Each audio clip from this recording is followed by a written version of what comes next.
Alright, so I want to recap and review this Paul McCartney Carpool Karaoke segment that I watched last night. It was just epic. It was really legendary and awesome. So, and I'm a big Paul McCartney fan, so I made sure to tune in. I mean, he's definitely my favorite. You know, whether you want to call it the Beatles or Paul McCartney. But, I mean, Paul McCartney by himself is just, I mean, epic. I mean, he was in the Beatles, which is probably the greatest band of all time. And then he went on to the Wings to do some other great stuff, more great music, and even his solo career, you know, is pretty good. I mean, he is still releasing songs today, which is pretty cool. And even one of his songs they sang in the car, which was cool. And even his, like I said, his solo career songs are some of my favorite songs of his. Like I love Flaming Pie. I love Sing the Changes.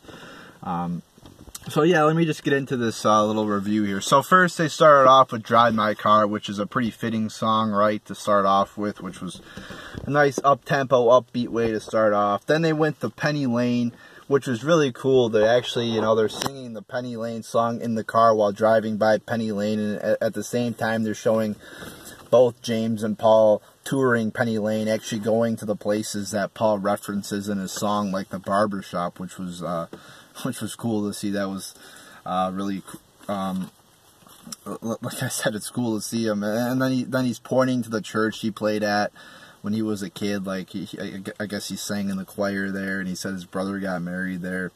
So that was cool to kind of see all the places, you know, of his childhood.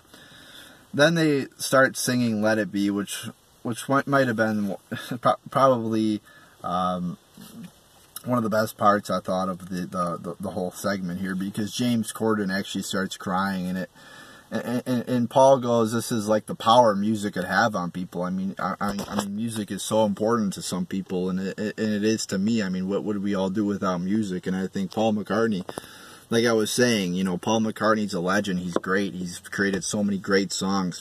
In my opinion, he's the greatest of all time. I mean, you just look at the quality of songs he's created. So many great, memorable songs that so many people know, both young and old. You know, like, everybody knows who the Beatles are. Everybody knows a Beatles song. I mean, some people know more than others, but I mean, who the fuck doesn't know Hey Jude? I mean, everybody knows Beatles songs, both young and old. Like I said, he's a fucking legend. So James Corden actually starts crying and says that his granddad played him this song and said it was the best song ever. And he goes, if my granddad was here, he would be very proud, or something like that. And Paul says, he is here in spirit, which I thought was a very cool, emotional moment there. Like I said, music means a lot to a lot of people, and I think everybody listens to music a lot, so at least most people do. So then they continue to explore his childhood and his younger years, and they go to his house he grew up in as a teenager, and he played songs with John Lennon and created songs like "She Loves You." They talked about that. They talked about how he went into the bathroom to do acoustics.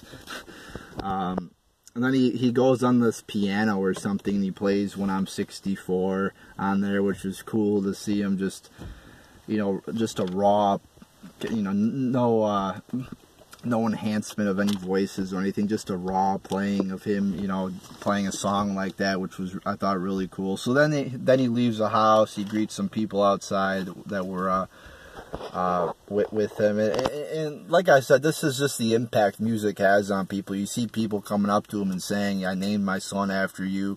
I played music. I think somebody said I played your music at my wedding or funeral or something like that.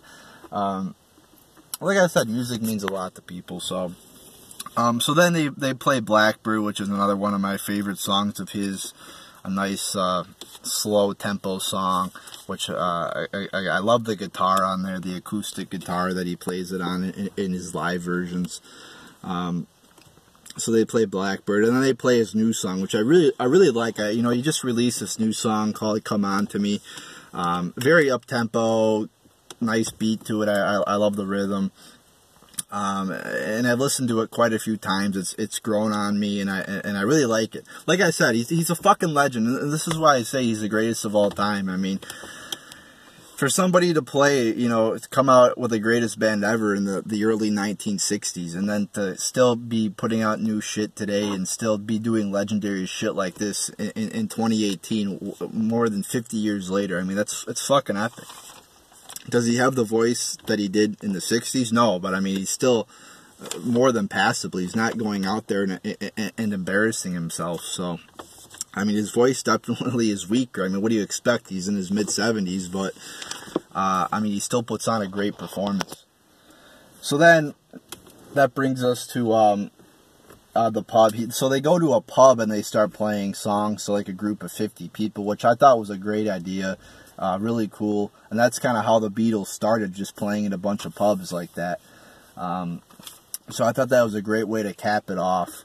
They play a few songs, Love Me Do, Back in the USSR. Then they end with Hey Jude, which I think was a perfect way to end it. I mean, Hey Jude is just such a recognizable song. Like I said, people, just about everybody knows about, you know, na, na, na, na, na, na, na. I mean, everybody knows that little tune there. Everybody knows that rhythm. So that was an epic way to end it. You could tell James Corden loved it. I think everybody who watched it loved it, and I definitely loved it. It was cool seeing Paul McCartney do this. And it just wasn't a Carpool Karaoke segment. It was beyond that. It was touring his life. It was touring his just his rise up from childhood to the Beatles, and to see his childhood and Penny Lane and his house that he grew up in. I mean, it was a really cool segment. And then on top of that, to see him perform live at a pub and to sing songs in the cars. I mean, like I said, Paul McCartney's a fucking legend. So many epic songs, so many great songs. And this was just a very well put together segment by James Corden and his little crew there at the, you know, I'm normally not a fan of late night comedy, but this was really cool. And like I said, I'm a big Paul McCartney fan, so this was very exciting for me to see. And I loved how they made it a long fucking thing too. It was like 23 or 24 minutes long, which was perfect. I loved it.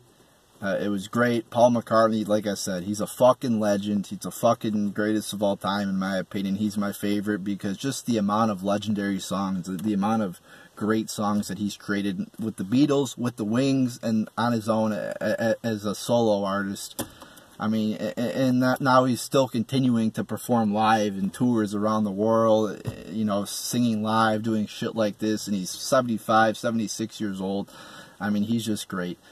So there you go, people. Like I said, it was a great little thing there that they did, and I hope Paul continues to keep singing and keep doing great things. So there you go, people.